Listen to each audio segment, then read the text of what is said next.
विद्रोह के कारण 1857 ई के विद्रोह के राजनीतिक, सामाजिक, आर्थिक, धार्मिक और सैनिक कारण विद्यमान थे, परंतु सीधे तौर पर इसका मुख्य कारण अंग्रेजों द्वारा भारतीय जनता का मानवीय शोषण था। राजनीतिक कारण यद्यपि मुगल सम्राट 1803 ई से ब्रिटिश संरक्षण में रहने लगा था, लेकिन मान मर्यादा संबंधित उनके दावे स्वीकृत थे। वह गवर्नर जनरल को प्रिय पुत्र और वफादार नौकर संबोधित करते थे। British governor general AIIMS hostel ने बादशाह को यह साफ समझा दिया था कि अब की बादशाहत नामात्र की है, और दरबार में ब्रिटिश रेजिडेंट ने नजर देते समय खड़े होने से इनकार किया। इसके बाद के एक ब्रिटिश गवर्नर जनरल आयरलैंड ने बादशाह को अपने दावे और अधिकार छोड़ने को कहा। इसने बादशाह को नजर लेने की खिल्लत देने और दरबार करने से रोक दिया। दीवाने आम और दीवाने खास भी बंद कर दिया गया। डलहौजी ने सम्राट को लाल किले से हटाने के लिए कहा। बादशाह की उपाधि छोड़ देने और अपने उत्तराधिकारी नामजद करने का अधिकार भी छोड़ देने को कहा। इन घटनाओं से सभी लोग मुगल बादशाह के अपमान से नाराज हुए और उनकी बादशाहत को मिटाते हुए नहीं देखना चाहते थे। अवध के नवाब वाजिद अली शाह को कुशासन के आधार पर फरवरी 1856 ईस्वी में अवध को ब्रिटिश साम्राज्य में मिल लिया गया, जबकि अवध से अधिक अंग्रेजों का समर्थन तथा उनके आज्ञाकारी राज्य कोई नहीं था। अवध को एक के कमिश्नर का क्षेत्र बना दिया गया और हेनरी लॉरेंस पहला चीफ कमिश्नर नियुक्त हुआ था। डलहौजी ने उचित एवं अनुचित तरीकों से देसी राज्यों का अपहरण किया। गोद लेने का निषेध कर उसने सतारा, जयपुर, संबलपुर, बगट, उदयपुर, झांसी और नागपुर को ब्रिटिश राज्यों में मिला लिया। अंग्रेजों ने पेशावर, बाजीराव दत्तक पुत्र नाना साहब को भी पेंशन भी बंद कर दिया। कर्नाटक, सूरत और तंजौर की राजाओं की उपाधियों का अंत कर दिया गया। आर्थिक कारण अंग्रेजों की आर्थिक शोषण की नीति ही विद्रोह का प्रमुख कारण थी। यह क्षण भूमि व्यवस्थाओं के नए नए आविष्कार, करों में वृद्धि एवं भारतीय उद्योग धंधों को नष्ट करके किया गया। सूखा, बाढ़ आदि के कारण फसलें न होने पर महाजनों से कर्ज लेकर लगान अदा करना होता था। कर्ज अदा न कर पाने पर सूदखोर जमीन पर कब्जा कर लेते थे। न्यायालय एवं महाजनों के बीच गठबंधन से ऐसी स्थिति पैदा हो गई जिससे भुक्तभोगी सत्ता उखाड़ फेंकने के लिए किसी भी अवसर का स्वागत करने को तैयार थे। भारतीय अर्थव्यवस्था का दूसरा आघात व्यापार पर नियंत्रण के रूप में देखा जा सकता है। सामाजिक धार्मिक कारण विलियम बेटिंग एवं डलहौजी के समय हिंदू समाज में व्याप्त कुरीतियों को दूर करने के लिए कानून बनाए गए, जैसे सती प्रथा, कन्यावध, बाल विवाह का निषेध एवं विधवा विवाह का समर्थन आदि। पंडित और मौलवियों ने जानबूझकर अंग्रेजों के इस विचारों को चुनौती दी, क्योंकि इन कार्यों से उनकी शक्तियां एवं प्रभाव में कमी आई। यूरोपीय अधिकारी भारतीयों के साथ किस प्रकार का व्यवहार करते थे, इस संबंध में तिलक ने लिखा है कि कोई भी आत्मसम्मान युक्त जाति इससे 1 घंटे से अधिक बर्दाश्त नहीं करेगी।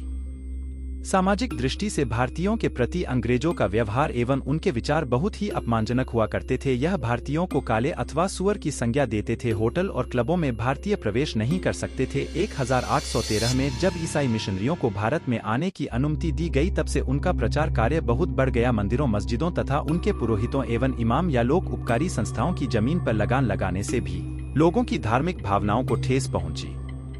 सैनिक कारण समाज में उच्च वर्ग के लोगों में जो असंतोष पर्याप्त था, वह बंगाल सेना के भारतीय सिपाहियों में भी व्याप्त था। बंगाल सेना के अधिकांश सैनिक ब्राह्मण या राजपूत थे। कार्नवालिस की आगलीकरण की नीति के कारण भारतीयों के लिए पदवृद्धि के दरवाजे बंद हो गया। भारतीय सिपाहियों का वेतन भी बहुत कम था, उन्हें 7 रुपए महीने मिलता था। सेना में लगभग 238,000 भारतीय सैनिक तथा 45,000 यूरोपीय सैनिक थे। भारतीय सिपाहियों का पहला विद्रोह 1764 ईस्वी में तब हुआ जब बक्सर में मीर कासिम की विरुद्ध लड़ते हुए मुनरो की सेना से के एक बटालियन नवाब की सेवा से मिल गई। इस पर मुकदमा चला और 24 सिपाहियों को तोप से उड़ा दिया गया। सेना में प्रथम धार्मिक विद्रोह 1806 ईस्वी में वेल्लोर में हुआ। यहाँ माथे पर तिलक लगाने और पगड़ी बांधने पर रोक लगाई गई। 1854 ईस्वी में डाकघर अधिनियम पारित होने पर सैनिकों की निशुल्क डाक सुविधा समाप्त कर दी गई। 1856 ईस्वी में कैनिंग की सरकार ने सेना भर्ती अधिनियम पारित कर दिया, जिसके अनुसार सेना के सभी सैनिकों को यह स्वीकार करना होता था कि जहां कहीं भी सरकार को आवश्यकता होगी वह वही कार्य करेंगे। अब वह समुद्र पार जाने से मन नहीं कर सकते। सैनिकों का कृषकों से अटूट संबंध था। बंगाल में अधिकतर सिपाही उत्तर प्रदेश से आते थे, जिनमें अधिकांश उच्च जाति के थे, जो प्राय अनुशासन स्वीकार करने को तैयार नहीं थे। चार्ल्स नेपियर को इन उच्च जाति भाड़े के सैनिकों पर कोई विश्वास नहीं था।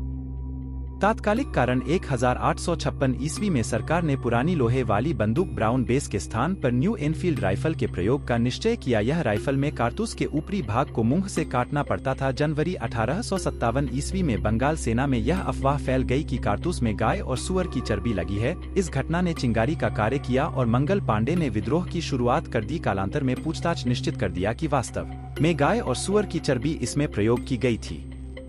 विद्रोह का प्रारंभ 23 जनवरी 1857 को दमदम की सैनिकों ने कारतूसों के प्रयोग को अस्वीकार किया। 26 फरवरी 1857 को बहरामपुर की सैनिकों ने कारतूसों की प्रयोग को मना कर दिया और विद्रोह कर दिया। 29 मार्च 1857 को 34वीं रेजिमेंट बैरकपुर मुर्शिदाबाद के निकट के मंगल पांडे ने अपने साथियों का विद्रोह के लिए आह्वान किया और किसने एडजुटेंट लेफ्टिनेंट बाग की हत्या कर दी और मेजर सार्जेंट को गोली मारी। मंगल पांडे को 8 अप्रैल को फांसी पर लटका दिया गया और रेजिमेंट भंग कर दी गई। 24 अप्रैल 1857 को मेरठ में तैनात देसी घुड़सवारों सेना के 99 सिपाहियों ने चर्बी लगे कारतूसों को इस्तेमाल करने से इनकार कर दिया। 9 में 1857 को इनमें से 85 को बर्खास्त कर 10 वर्ष की सजा सुनाई गई। 10 में 1857 को मेरठ में तैनात पूरी भारतीय सेना ने विद्रोह कर दिया और अपने अधिकारियों पर गोली चलाई। अपने साथियों को मुक्त करवा कर यह लोग दिल्ली की ओर चल पड़े। मेरठ के विद्रोही 11 मई को दिल्ली पहुंचे और 12 मई 1857 को उन्होंने दिल्ली पर अधिकार कर लिया। लेफ्टिनेंट विलोबी भी, जो दिल्ली में शस्त्रागार का कार्यवाहक था, ने कुछ प्रतिरोध किया परंतु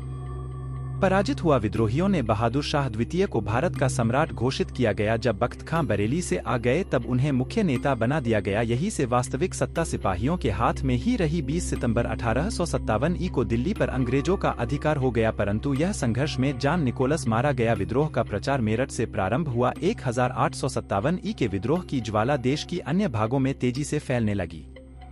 लखनऊ में विद्रोह का नेतृत्व बेगम हजरत महल ने संभाली। कानपुर में विद्रोह का नेतृत्व अंतिम पेशवा बाजीराव द्वितीय के दत्तक पुत्र नाना साहब ने किया। झांसी में गंगाधर राव की विधवा लक्ष्मीबाई। बिहार में विद्रोह का नेतृत्व बाबू कुंवर सिंह। इलाहाबाद में विद्रोह की कमान मौलवी लियाकत अली ने संभाली। फैजाबाद का नेतृत्व मालवी अहमद उल्ला ने किया।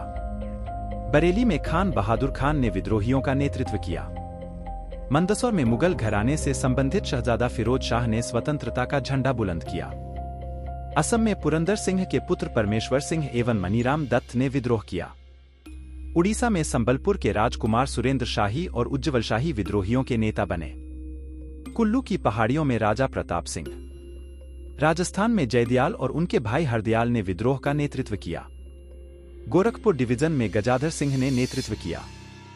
मथुरा में देवी सिंह ने किया, जबकि मेरठ के आसपास क्षेत्र में कदम सिंह ने किया। विद्रोह का परिणाम यद्यपि 1857 का विद्रोह असफल रहा, लेकिन इसका तत्कालीन और दूरगामी परिणाम अत्यंत महत्वपूर्ण सिद्ध हुआ। यह विद्रोह के बाद मुगल साम्राज्य सदा के लिए समाप्त हो गया। इस विद्रोह का एक अन्य परिणाम था महारानी विक्टोरिया का घोषणा पत्र आया। लॉर्ड कैनिंग ने 1 नवंबर 1858 को इलाहाबाद के मिंटो पार्क में अपना दरबार लगाया और यही महारानी विक्टोरिया का घोषणा पत्र पढ़ा। 1857 के विद्रोह में हिंदुओं और मुसलमान ने समान रूप से भाग लिया। इसका नेता बहादुर शाह जफर मुस्लिम ही था। अंग्रेज क्रांति के बाद हिंदुओं का पक्ष लेने लगे और मुसलमान से घृणा करने लगे। बाद में उन्होंने मुस्लिम सांप्रदायिकता का सहारा लिया तथा दोनों संप्रदायों को एक दूसरे से लड़ाकर राष्ट्रीय आंदोलन को कमजोर करने का प्रयास किया। इसकी अंतिम परिणति भारत की विभाजन के रूप में सामने आई।